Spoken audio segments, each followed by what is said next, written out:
Today is April 21st, and I will be attempting to take a Ford Fiesta 1.6 liter engine. It's a 1978, 1980 model, and I will be converting it to converting the engine to accommodate this machine.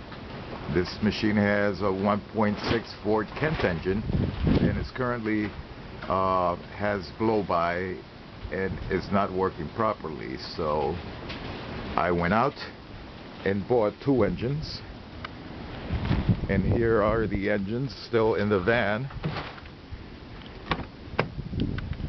as they sit, and I will be converting these to work on my 742 Bobcat skid steer.